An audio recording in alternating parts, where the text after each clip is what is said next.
Happy Fab Idea Friday. Today we're going to talk to a principal who made travel part of her school culture. Let's learn how she did it.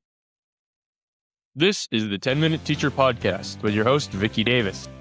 Today's show is sponsored by EF Explore America and the STEM Tours to show your students how STEM impacts the world up close and in action. Go to efexploreamerica.com/STEM and stay tuned at the end of the show to learn more. Today we're talking with Karen Spencer. She's principal at Parkview Baptist School in Baton Rouge, Louisiana.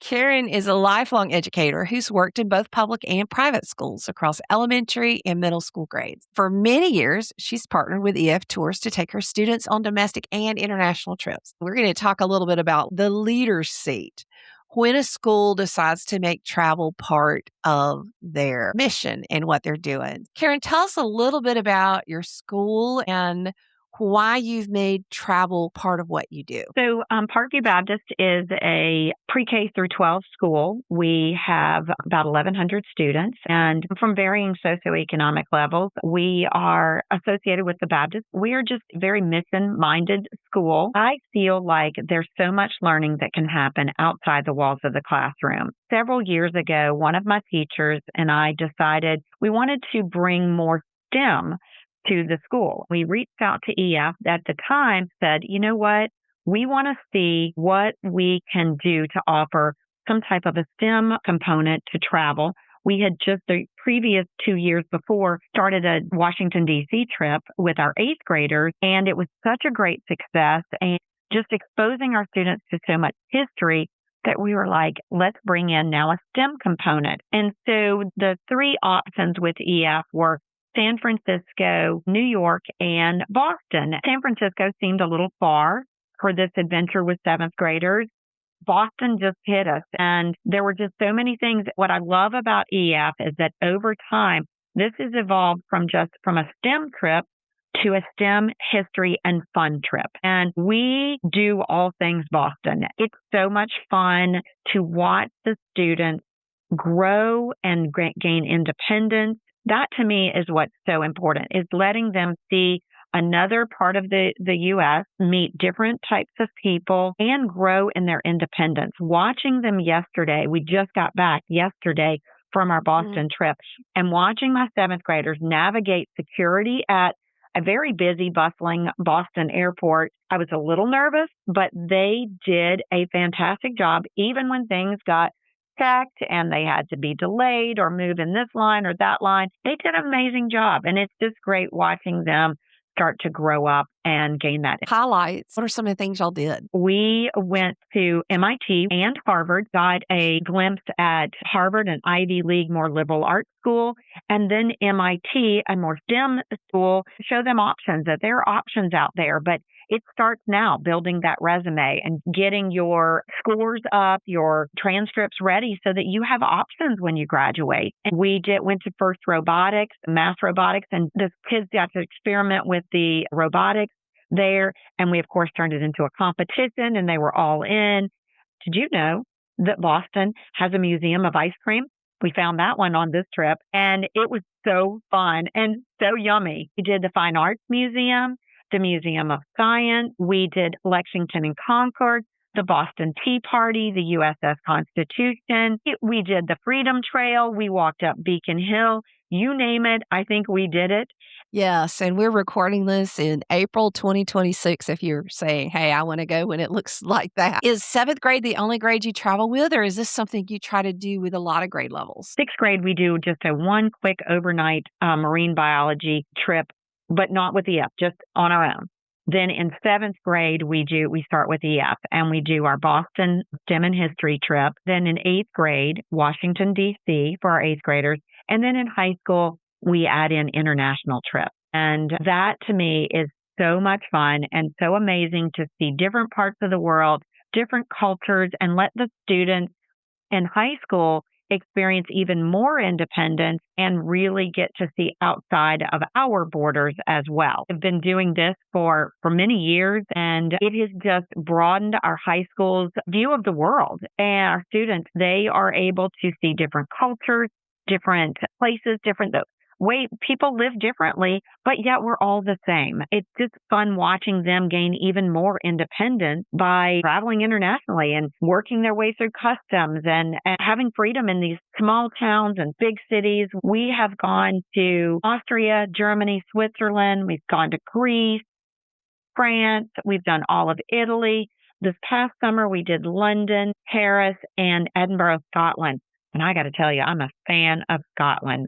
The whole trip was fabulous, but I really loved Scotland. So when you go internationally, do you have your kids doing hands-on activities also? And what do those look like? We've done flamenco dance lessons. We have done cooking classes. We have done some hiking, some bike riding. So it's less classroom-esque and more get out and see the world type activity. So, Karen, when other administrators talk to you and say, okay, why should I go through all the headache of traveling with my students? What do you tell them?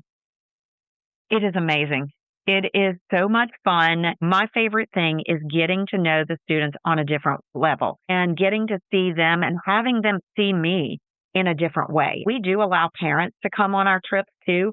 And I have built some amazing relationships with parents and with the students because they get to see my heart and get to see me in a different light. And I get to see them in a different light. I will tell you, I came back this morning and one of our students, I saw this child who tends to sometimes get in trouble in such a different light. And I saw him come to life in a different way. I have such a new love and respect for him that was different than what I had before because I saw him in this way. But for other administrators, I will tell you, it's a lot of work, but it is so worth it. You have to go in with a mentality that there are going to be issues. There's going to be problems to solve. You have to be flexible. You have to go with the flow and you want to bring the fun. We will sing on the bus. We will do model shots in different locations. We will look at TikTok and find what's the best ice cream place in Paris. You have to meet them where they are and make it fun. And then it becomes fun for everyone. I think I have some parents and students that would travel anywhere I said because we've had such a great time. But you have to bring that mentality with it and knowing you're going to solve some problems along the way. So you've been using EF tours for a while. Why do you keep coming back to them? Well, they have proven time and time again that they're willing to listen. They're willing to help me. I will tell you, on this last trip, the Museum of Ice Cream was an absolute spur of the moment thing. One of the parents mentioned it in passing at lunch.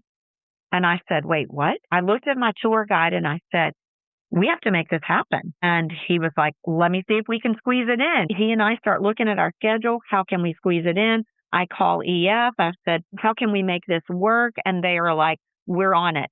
They jumped on it with us and it was amazing. 3 hours later, we were there. And that's one of the reasons I like EF so much is they want to work with me. They want to make it a great experience. And one year we had a terrible plane situation.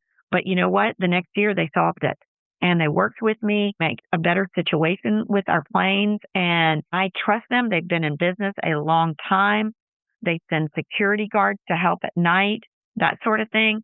It just gives me a peace of mind. I trust them. That's wonderful. So we've been talking with Karen Spencer, principal at Parkview Baptist School from Baton Rouge, Louisiana. So Karen, thanks for talking to us about this. And these are just so many great trips. I'm getting the travel bug again to want to travel with some of my students. So thanks for coming on the show. You're welcome. I enjoyed it. It was great meeting you, Vicki. If you're a STEM teacher like me, you want your students to see how STEM impacts the real world, not just read about it. On an EF Explore America STEM tour, they might code robots with mass robotics at MIT, explore marine ecosystems in Florida's coral reefs, or even sit down with a former spy in Washington, D.C. to discover how STEM thinking shows up where you least expect it. Every itinerary is designed by experts to amplify what you teach through hands-on experiences that can't be replicated in the classroom. Visit efexploreamerica.com/STEM and see what an EF Explore American STEM tour can do for your students. Some of the greatest things I've ever done with my students have been tours. They make it all easy for you. So again, check out efexploreamerica.com/STEM. Thanks for tuning in to the 10-Minute Teacher Podcast. Watch the video version of this podcast and catch my new radio and TV show, Cool Cat Teacher Talk, on YouTube and a radio or TV station near you. Join my Cool Cat Teacher Classroom Matters newsletter at coolcatteacher.com/newsletter. Leave a review if you found this helpful. See you later, educator.